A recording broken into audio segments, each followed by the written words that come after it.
Good afternoon, ladies and gentlemen.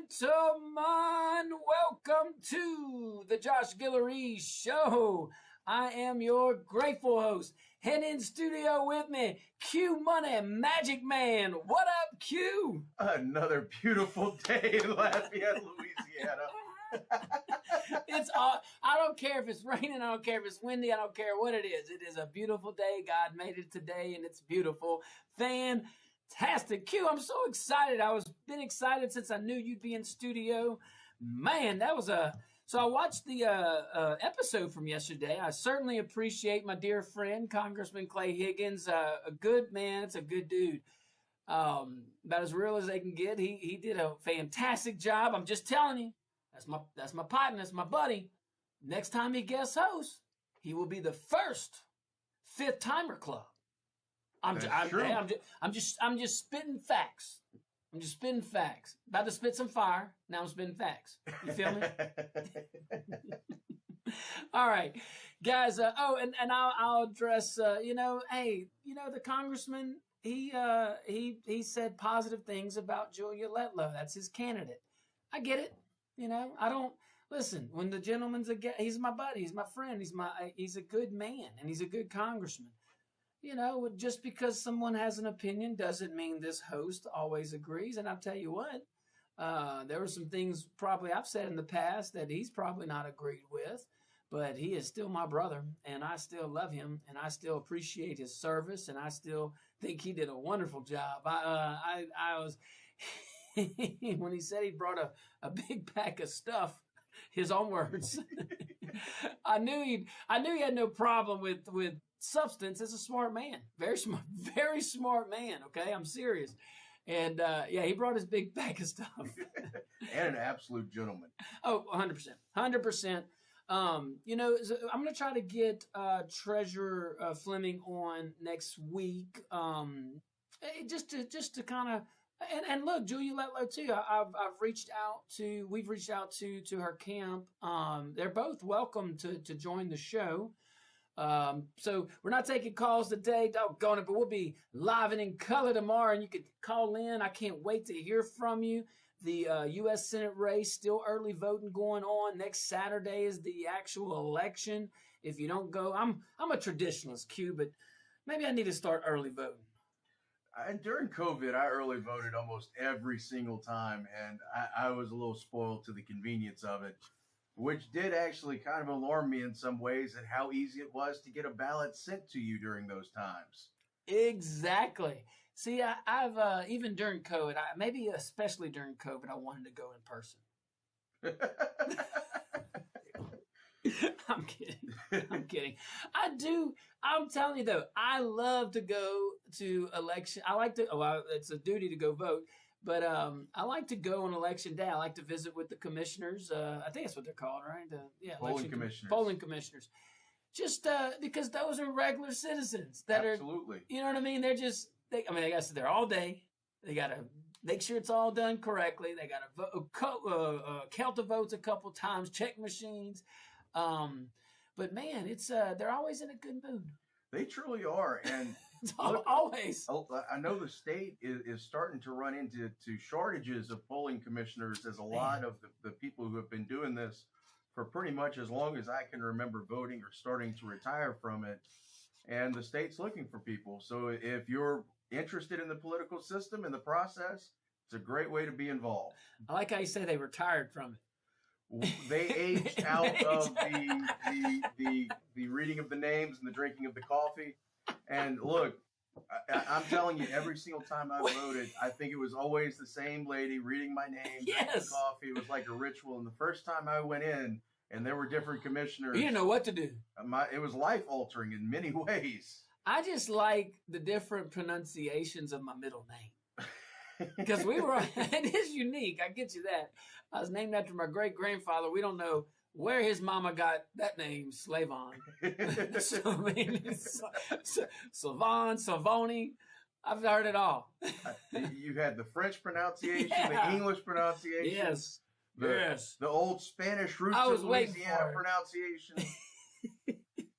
But anyway, hey, we're going to talk We're going to talk local today. A lot of local stuff going on in Lafayette, at least, and the municipalities. Our wonderful parish, man.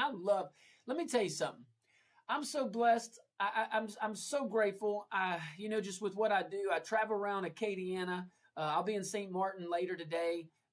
Just visiting. It's just a wonderful group of folks here in Acadiana. Acadia. I was in Acadia. I was in Calcasioux, not part of Acadia, and I get all that. But just traveling around, I guess, South Louisiana, and it's just pretty neat, man. You go. We're so close together geographically, and look at Lafayette Parish alone. Look how diverse Lafayette Parish is. If you go to each of the 6 municipalities in Lafayette Parish, you're going to see its own identity, yet the same identity, if that makes sense. I loved, when I was in office, we would rotate. I loved going, having meetings.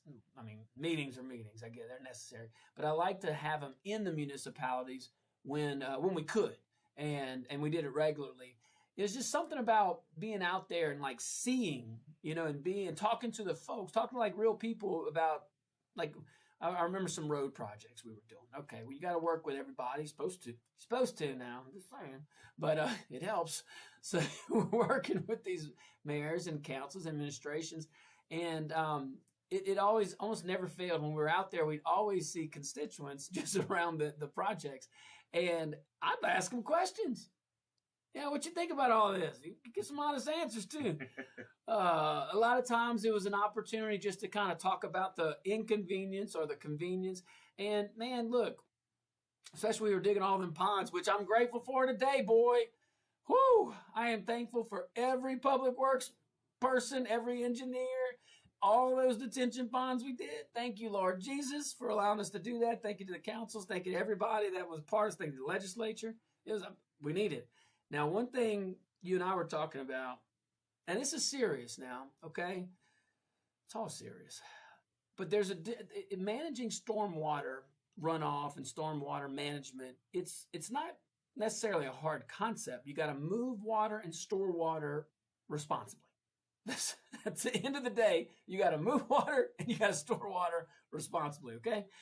The detention ponds are great. That's where you store water.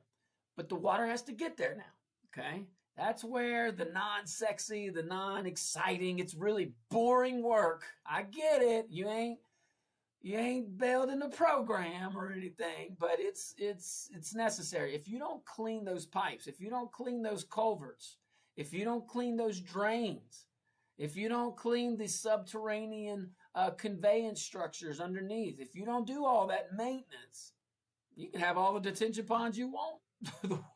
Water ain't gonna get there. So I was a little concerned. We'll break down some budget. When the budget comes out, I kind of got a glimpse of it, but I want to see we'll cover it as it goes through. But I'm a little concerned on the dedication of maintenance, and that's very. It's kind of like the development code. The monetary stuff in drainage is equivalent to like the ordinance in the code. That's about 40 to 50% of the solution. The other solution is management, leadership, getting out there, getting it done. All right, but we're going to take us a tiny little break. When we get back, man, I can't wait. Hey, by the way, Q, you know what? I want to send a shout out to my friends over there at Stan's Auto, man, for all your automobile needs. Go visit my friend Stan's Auto, Lafayette and New Iberia. We'll be right back.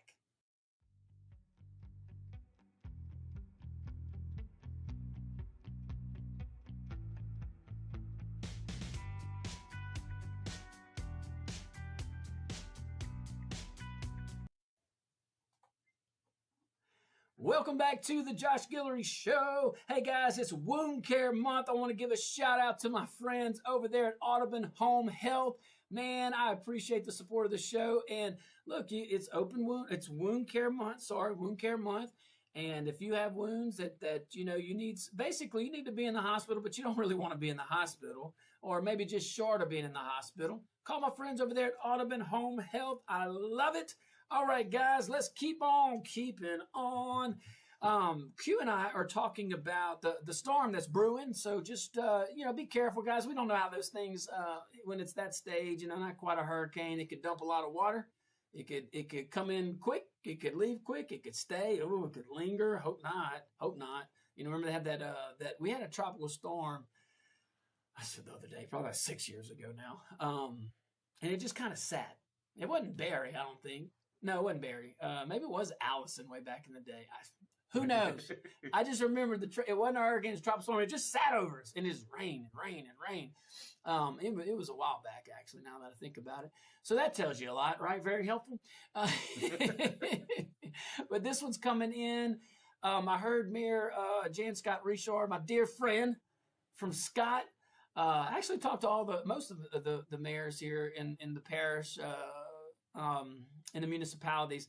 Look, when you address drainage, when you address stormwater management, I'm gonna give a shout out to all these. I am shouting out all these guys. Okay, you know, water doesn't know boundaries, geographical boundaries. So you have to work well with everybody within the watershed, or you have to do projects and understand that it affects the watershed. Okay, and in Lafayette, we are more in the Teche Vermilion watershed. There's the Mermentau towards the western part of our parish, and Dusson, and not Youngsville. Youngsville definitely Isaac. It goes into Isaac Barra and all that stuff. Anywho, you got to work together, and you got to look at it as a big team, okay? And I heard Mayor Richard yesterday on the show, on the morning show, talk about preparations and all the things that they've done in Scott. But I've had those conversations with Mr. Johnny in Dusson. I've had those conversations with Ken in Youngsville, and Ray in Broussard, and Charlotte in Carencro. And these guys, you know, they still talk. They don't, I mean, let's just be honest, they don't have a close-knit team like we did. And that's not a knock. It's just everybody's different, okay?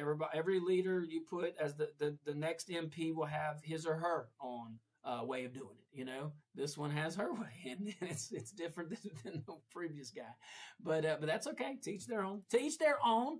So, but stormwater management, flooding areas, things like that, you know, we're going to want to make sure, and I'm saying this on the air because I'm trying to encourage my friend down the street to work well with others, okay? Because when it comes down to stormwater management, ice storms, snow, any of these natural disasters, politics should never be in the equation.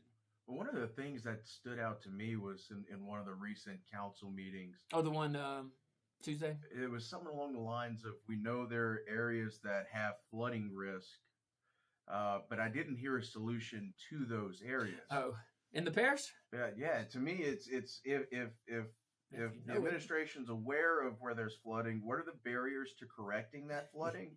How do we remove those barriers and put up barriers to flooding? That's a good point.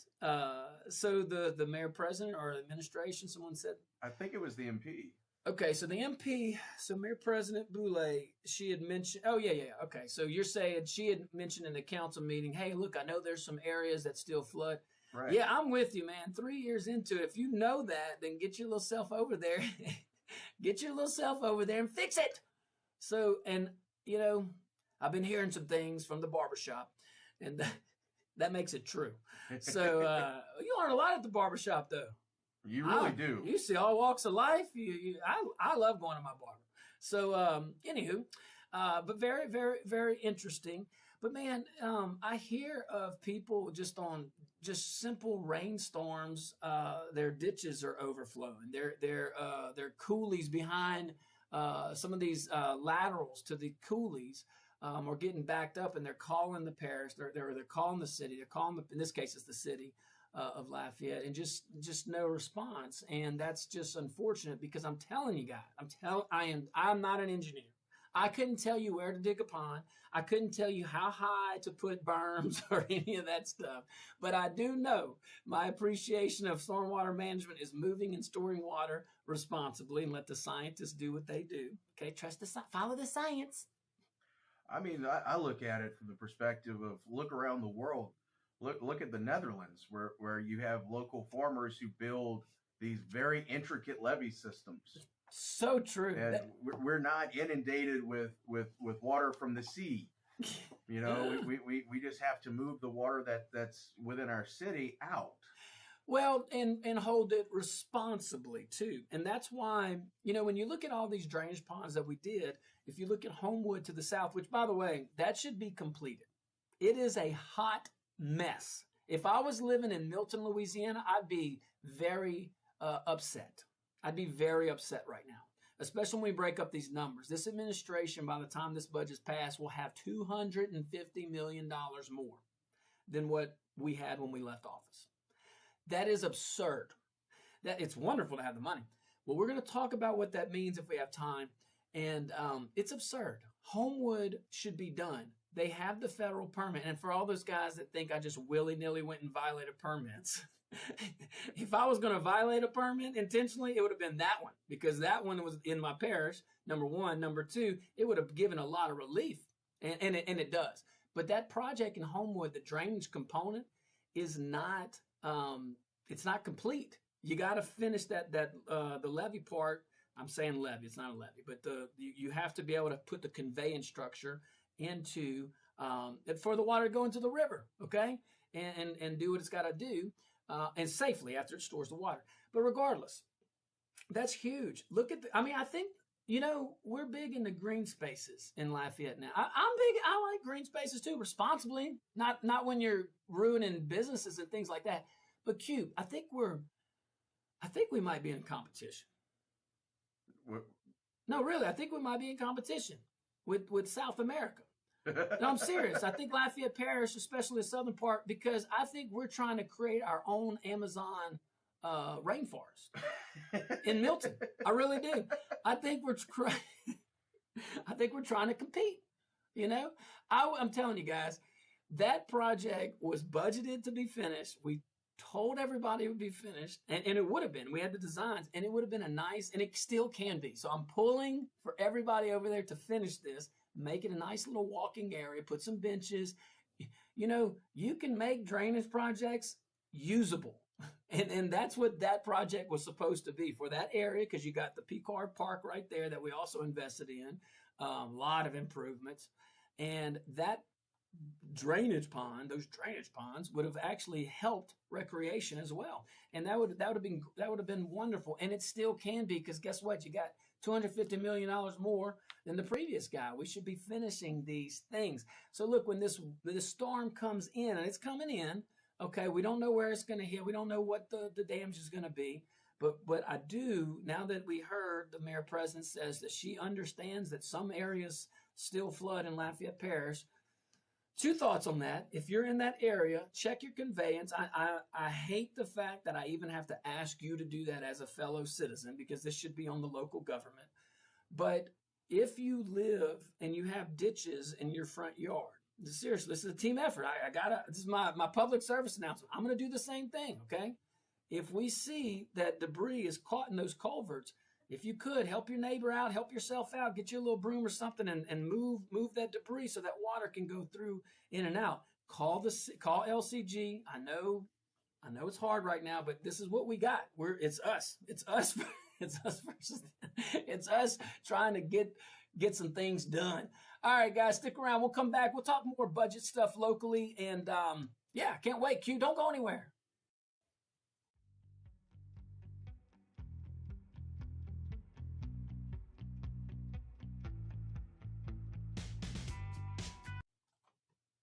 Welcome back to the Josh Guillory Show. Man, go visit my friend over there at Dr. Kevin's Wellness Clinic, 983 Care, right here in Lafayette, Louisiana. I've been hearing him talk a lot about inflammation lately. Man, go check him out. The way he describes it's kind of common sense, and his approach and what inflammation means, pain and joints and cardiovascular and all these things that inflammation can bring. Go visit Dr. Kevin. Go look at what he can offer. If it's a great fit for you, great. If it's not, tell you what, you're probably going to learn a lot of things from him. I know I have. And I don't go to him for everything, but boy, I tell you what, for wellness, I feel better. I feel like I look better.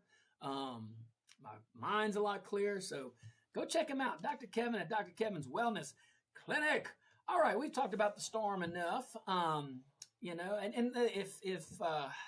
One thing I will ask everybody, pray, not just for us, but for our neighbors. When these things come in, they affect somebody, But let's talk about the money. Let's talk about money. Let's talk about a whole bunch of stuff. So recently, This last Tuesday was a council meeting, and I heard Burton Coulter, that is the auditor that reports to the legislative auditor, two very political positions. We've talked about the legislative auditor a little bit, some facts. Hey, he's got a pretty sweet gig, huh? He really does. Comes with a housing allowance. What? We pay that? We do. We pay the legislative auditor's house? We do. Jeez. Sweet gig for him to be so political. Absolutely. A vehicle allowance. What? That's us paying that. Yes. Wow. Health care. Oh, yeah. Whole list of benefits. Well, it's the government. It really shocked me, the number of benefits that come with the gig. The legislative auditor appointed by the legislature. Politicians appoint another politician to be a political hack job. I say that with love and kindness. I mean, hey, start being objective. I mean, if you don't want to be treated like a politician, don't act like a politician. Exactly. I don't know. Just saying. So, but I did hear Mr. Coulter, who might now be an extension of Monique's reelection campaign. I did hear him say some things, some numbers that we can talk serious about, because there are some things that are alarming to me, and I wanted to share this with you. So this is just numbers. This is just numbers, okay? And the numbers are interesting. So 3 years ago, Lafayette Consolidated Government had a budget right around $707 million. Now that 707 million is not really a true 707 because there was still some ARPA funds in there. It's American Rescue Plan Act. That's the fund that Monique and others would say that's the reason why we were building all these projects, and that's the reason why we were doing all these great things in Lafayette, because it was federal money. Well, half of it wasn't even spent, so that means Monique spent most of it, or a quarter to 50. It doesn't matter. I don't care. But I wish we would have finished the rest of the projects on that ARPA list, because that would have helped some folks a lot. But regardless, elections have consequences. This administration has different priorities. That is, doesn't make anybody necessarily evil. Actions can, but just the fact that you have disagreement doesn't. But okay, so we're $707 million coming in. Okay, that was 3 years ago. The auditor, Mr. Coulter, said that now it's about $809 million. Now you compare that to $803 million the year before. So we went from 707 when I got out. Then the next year was 750 million ish. Then the next year it's 803 million. Then the next year it's only 807, I believe, or 809 million. So after I left office, okay, it jumped roughly $250 million, basically. So we got $250 million more than we had. I mean, over the last 3 years, Lafayette taxpayers, I just want to break this down. I'm part of that. I pay taxes. We have poured roughly $250 million more through City Parish Hall than when I left. That's a lot. I mean, $250 million, $250 million. If I'm a taxpayer out there, and I am, and I have my coulees not being dredged, if I have water in my ditch, if I have standing water anywhere, and I know that there's that we have had $250 million more than the previous guy, I would be very upset. And a lot of folks out there right now that are looking at the roads and the condition they're in, looking at the lack of infrastructure. I saw a big old meeting this Tuesday about all these buzzwords. I swear it must have come straight out of Bloomberg, right out of, more on that. Must have come, I mean, like every buzzword, they left out Big Ten. They did leave that one out. They left out Big Ten. But, we have to invest in our infrastructure, blah, blah, blah, blah. Progress. Well, how about this? Progress. Can you go fix university? But let's $250 million. I think you have to ask the obvious question. Where did it go? That's what I'm wondering. You know, what do we have? What do we have to show for this? We have panhandlers everywhere. Is that where it's going to bring in panhandlers? Because that would at least make sense to me. Is it, are we shipping in trash from other areas and just dumping it all over Lafayette? Or I mean, we have that to show for it. What about the panhandlers and the homeless? And it's not homeless. There's different types of homeless. There's homeless folks that are in need and want help. And then there's homeless folks because they're crackheads on the dang bus stop, okay? Taking over bus stops. I mean, I posted a few pictures the other day, and, I just had it. I live here, man. I'm trying to help the community just like everybody else, just by doing my job and participating and being engaged. Well, I just wonder about the sustainability of the public transportation system when people can't use the covered bus stops when they get off work. You ain't kidding. Hey. I mean, there are people that rely on the transit system, believe it or not, that rely on the transit system to go to and from work. And that is like, if for someone, because I heard a lot Tuesday about walkability and connectivity, all the things. About Bertrand and how they know more than the business owners do, basically, is what my takeaway was. That's not true, but that's my takeaway. If you really are big on all this public transit, why would you not clean up your public transit? Exactly. Why would you let just these homeless encampments with drugs and no telling what to be at our bus stops? And it's a choice. Listen, if you don't want them there, move them. That's what I did. Yep. I did not care, and I don't care. Okay? What I did care about was our citizens. What I did care about is our economy and people getting to and from work safely, families riding the bus. We got school-age kids in Lafayette Parish. When a few years ago, we worked with the school board, and if you have a student ID, you could take the transit for free. And here we are promoting to parents a safe transit ride, and you got these crackheads on the dang bus stops living there rent free. Can I go put up a lemonade stand? I'm gonna get a whole bunch of kids to go around town and set up lemonade stands in rights of way. What would you do to those kids? You'd make them move, but you're not gonna move the panhandlers that are aggressively just ruining our city and our parish. Just saying, it's a thought. All right, guys, we'll get back to the numbers.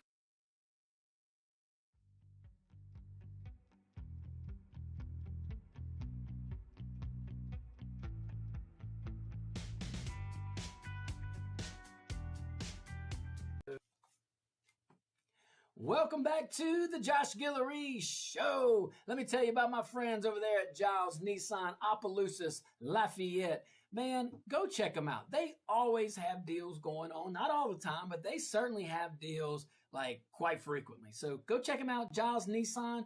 But also, man, let me tell you another thing. They got in a lot of packages lifetime warranties on certain on certain vehicles. I think going on a lot of them, actually. So go talk to the salesperson. Ask them about that. I don't think you'll have to ask. They'll probably be really good about telling you that. And they should, because how many other places can you go that the local guy says we're going to do the warranty? Absolutely. I mean, it's not the chain. Now, the chain's good, but well, probably. Look, I remember when Mr. Giles was in, he talked about ask your dealership to tour the service department. Ask to see their specialty tool room. And, if you're going to offer a lifetime powertrain warranty, it makes sense. Yeah. Your service department's going to be operating at peak efficiency and dedicated to ensuring your customer's vehicle runs smoothly. Big time. And the maintenance department, hands down. So, look, go visit them over there. Giles Nissan. You see them all over. Giles Nissan. Go check them out. Giles Nissan, Opelousas, Lafayette. We certainly appreciate those guys and gals. All right, we're talking a little local today. Local Lafayette items and facts. So the budget is coming out. Q and I will be sure to make sure we're reading that carefully and presenting to you some facts, some things to consider. Maybe to call in to the council meeting. Maybe go visit the council, your council member. You can try to meet with the administration. That would be wonderful if you could. I think they're missing out on not doing that. But everybody has their own way. Everybody has their own way. I learned more from my constituents than I did any expert. I genuinely believe that. I genuinely believe that. The experts are good. We need them. We need the objectivity and all. But like, this is local. Rubber meets the road. Go out there, touch some grass. Get out that ivory. I swear, I did. I couldn't stand being in my office. I couldn't stand it. I was like, all this stuff's going on. You could have built a pergola. Oh gosh. Did that really happen? I've heard it. Multiple people have mentioned it. We're going to have to drive by. You talking about outside the mayor president's office? I think so. Oh my goodness. Taxpayers pay for that? I think so. Okay. So let's talk about the economy. All right, guys. I'm going to try not to be doom and gloom because I believe that there's hope. I really do. But I got to be true, because if this would be any other person in that office, I would be talking about this. So I'm going to talk about it. I'm going to be as objective as I can. And what I have here is objectivity. So, but look, objectively looking at it, and I'll show you why.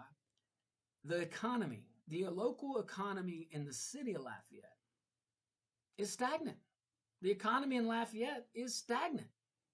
I mean, payroll jobs just in the Lafayette metro area, okay, have gone nowhere. Let's dive into this. Okay, so last April, there were roughly 189,400 payroll jobs. Now, this falls on the parish, okay, as a parish leadership, parish administration, okay? The council can only do what the council can do, which they have a very important role, and they did a good job this past Tuesday, the city council did, on pausing some of these ridiculous things that are going on. But this is a parish administrative leadership driven statistic. It just is, okay? Get government doing what government's supposed to do and get the heck out of the way. So last April, we had about 189,300 jobs. 189,400 jobs. This April, we have 189,300 jobs. So we actually lost jobs over the last year. Not much, but that's not the takeaway. Stagnant is the takeaway. And stagnant is scary to me, because I've seen what happens when a municipality is not investing in the proper infrastructure, is not cleaning up the place. All these things, I could go on and on and on. Regulations out the wazoo for stupid reasons. I thought we fixed that dang thing when we did when we repealed the UDC and implemented the LDC, the Lafayette Development Code. I did find out that was about 40-50% of the issue. The other one was leadership and process and how we treat people. And can you find ways to say yes, lawfully, ethically, and morally? I used to tell my permit folks that all the time. Find a way to say yes, lawfully, ethically. I'd say lawfully and ethically. I added morally since I got out of office, since, we might need some morality. All good. All right. So we actually lost jobs. Again, it wasn't many. All right. But when you're collecting, this is where it all ties in. But when you're collecting $250 million more than before, since the last administration, shouldn't we be talking about growth instead of stagnation? Shouldn't that be the conversation we're having? Absolutely. I mean, when you think about, earlier we were talking about stormwater. Yeah. And we were talking about how it moves and how you have to store it. I mean, when you look at the job numbers, it's kind of like water. If it's not moving and it becomes stagnant, it's going to start to stink. And once that happens, mosquitoes are going to start breeding in it, and we're going to start having issues. An economy that's not moving is regressing. Ooh, that's true. A city and a parish that's not developing is a city and parish that will go backwards. You know, it's amazing to me to drive. Again, I go around the parish all the time. Okay. It's amazing to me to be in a very small geographical parish and see 5 of the 6 municipalities thriving, looking at their economy, looking at their microeconomy, looking at their infrastructure investments and how they're planning. And they're not just forcing all this Bloomberg, big government, liberal hippie crap on people that don't want it, okay? And it's amazing how well they're doing and they're so geographically close to the city of Lafayette, but yet the city of Lafayette is going backwards. And I didn't even think that was possible.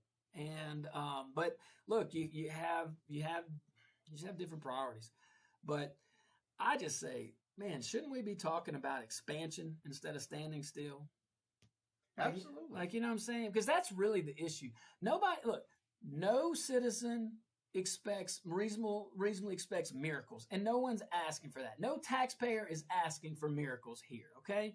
But taxpayers have a right to expect results, and that is clear. $250 million, that's $250 million. That is not play. That is real money.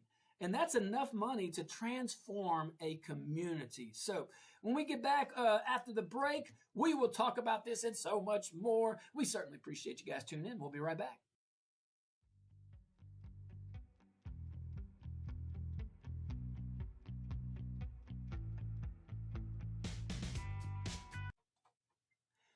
Good afternoon, ladies and gentlemen.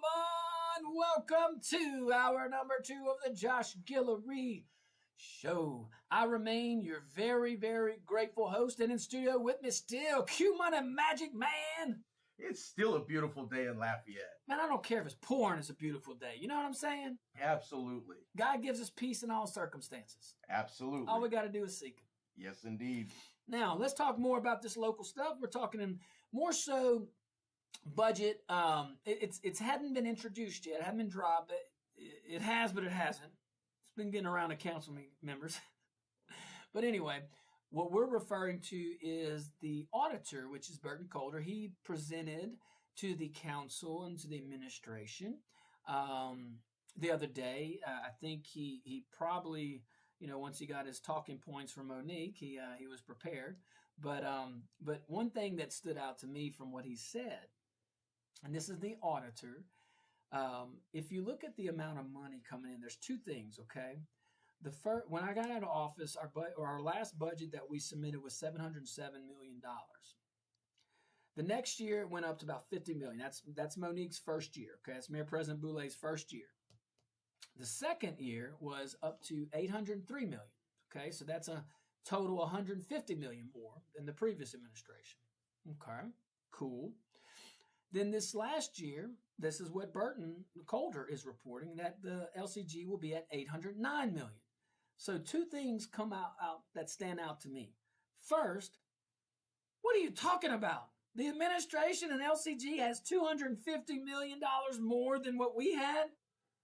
That is mind-boggling. Why haven't we finished Brown Park, which would be a national attraction to the parish? And you want to revitalize? I keep hearing this revitalize. Monique wants to Mayor President wants to revitalize Bertrand. Which is very vitalized. I don't think you need to revitalize that area.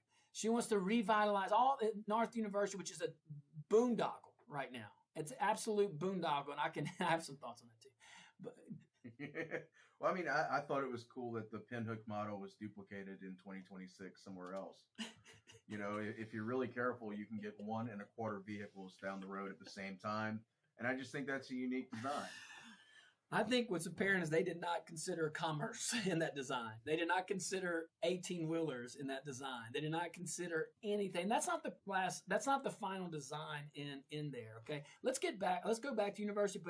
But the second thing, not only did it stand out to me what Mr. Coulter, the auditor, reported, but what he reported not only is the $250 million, but that the economy is stagnant. And Q. Monique raised taxes too. Mayor President Boulet has raised taxes on us. So you would think that revenue would be even more. Right. So what the heck is going on? But we don't have enough time to analyze that. But I actually can in one word: priorities. Yep. And this is not even an example of an administration trying to do too much, because then you could say, well, if everything's a priority, nothing's a priority. This is just, we have stagnant everything. We have a stagnant economy. We have a stagnant infrastructure program. We have a stagnant leadership team. I like Christine, though. She's about the only Republican there. Well, I would even look. I would say most everything is stagnant except for the rise in panhandling. We have an increase there, And litter. and litter. We have an increase there. Man, listen, guys, it is such an easy fix. So but when you talk about 250 million, you don't think that that's enough to transform a place? I mean,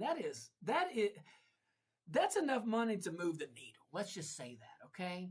That was at one point the match for I-49. At one point, now it's not because it's cuckoo for Cocoa Puffs. It ain't it. I don't know. We got to have 12 environmental studies to do the one environmental study about the environmental study. Now we're told the ROD, the record of decision. You can't have anything in the government without an acronym.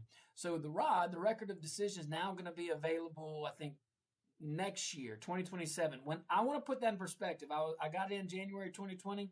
I was told that the ROD would be in Q3 of 2021. I find it offensive that we have to wait for something where the best acronym could be the ROD. You ain't well. There's other ones, CSS and all these other things.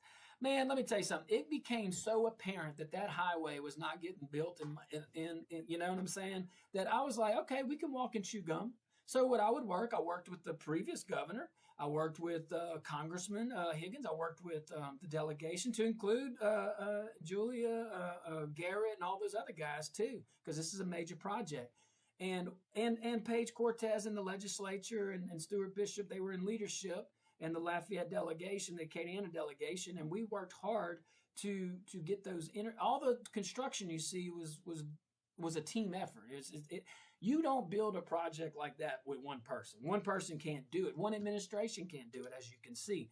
So took a lot of there. But my point in all that is, where is the 250 million, and why is this economy so stagnant? You know, we see stagnant jobs. We just reported that. So we've actually lost jobs in this area, 100 more jobs than we had last year. That might not seem like a lot. But when you have $250 million more than the last guy, okay, over a span of 3 years, that's a lot of money in a short period of time. One may say, and here's another thing. You don't see a local mayor's economy, not in a population of 250,000 people. You don't see that mayor's economy until year 3. You just don't. You don't. I mean, there's very few impacts that you can come in there and immediately. Infrastructure, you can make an immediate impact, but the economy takes a little bit. It's kind of that's why when I see stagnant, it's really alarming to me. And I think, folks, our only hope to try to get this back in track is the councils. And that is to make sure that we have accountability on the spending. You know, an audit filled with new material weaknesses, you know, I mean, that's what we're seeing. I mean, LUS fiber, we didn't even talk about that, you know, and you can have your theories on LUS fiber for sure, whether government should be in that or not. But right now there is a fiduciary duty to the city of Lafayette. It's actually the LUS fiber is owned by the city, not the parish. And you have a fiduciary duty, your bond covenant. LUS has bonds, and that bonds have rules or covenants, or, you know, things you have to do. One of the bond requirements for LUS Fiber is that the administration must act in a business-like manner. That's part of the bond, one of the bond covenants. Well, as a business, we're going to come back to that, but losing $1 million in a year in that particular company, that's not a great it's not a great approach. All right, guys, stick around. We'll be right back.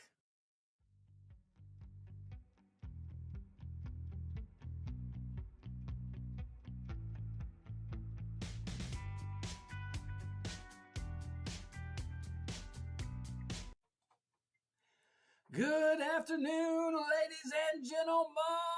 Welcome to hour number 2 of the Josh Guillory Show. I remain your very, very grateful host, and in studio with me still, Q Money Magic Man.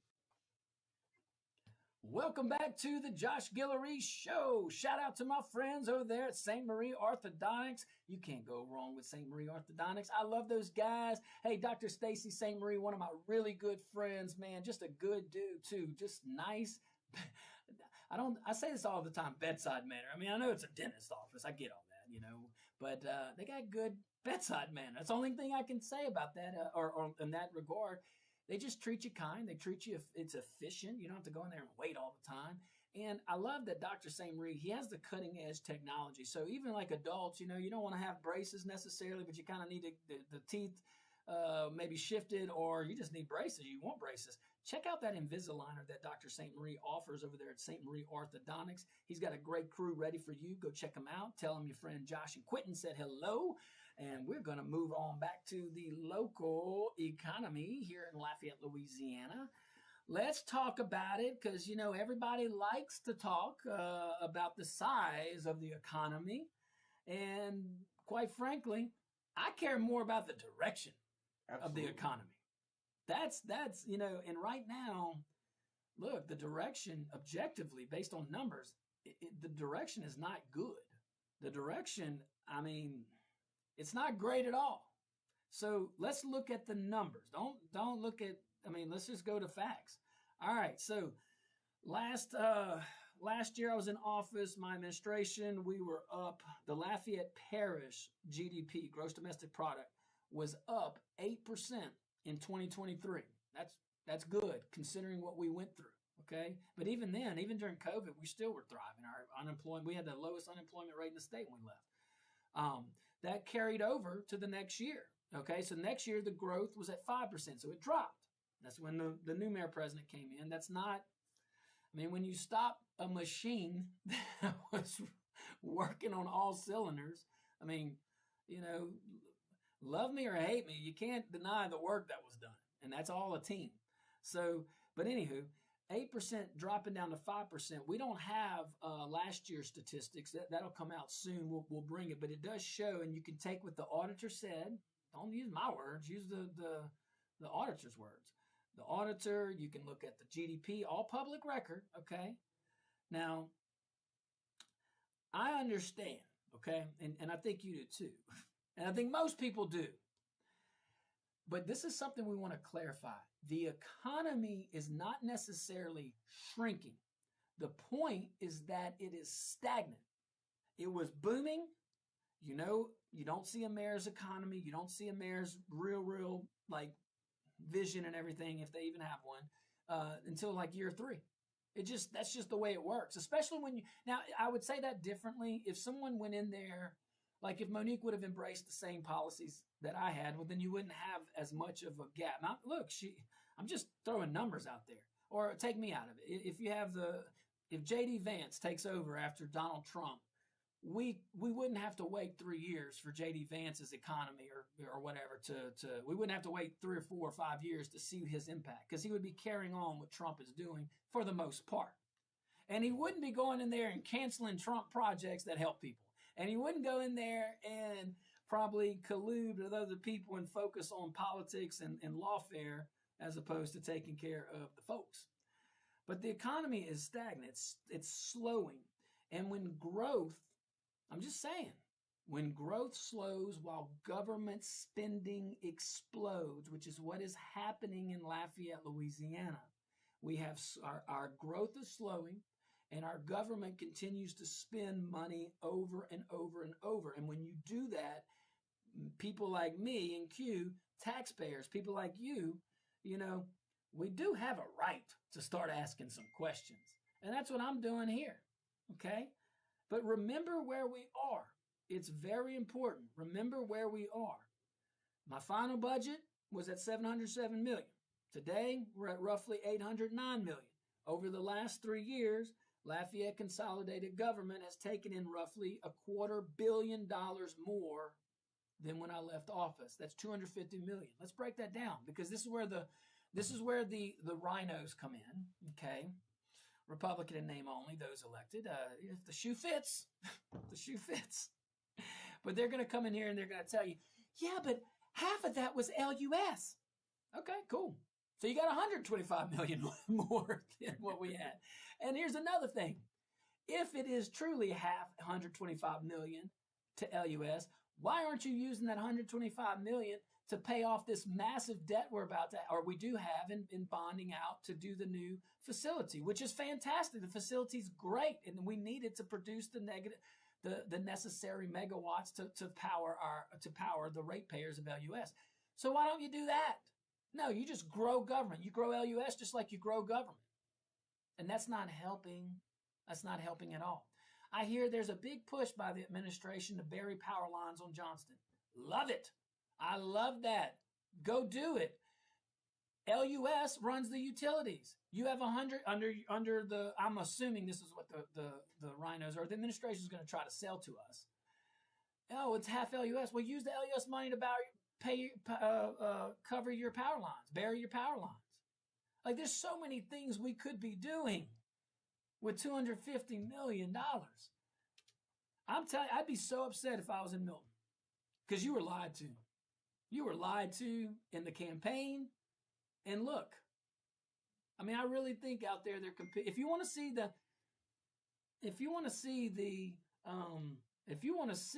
the Amazon rainforest meets Lafayette Parish, well, then just come on down to Milton and you'll see it.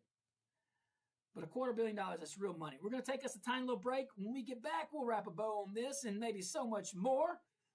We'll be right back.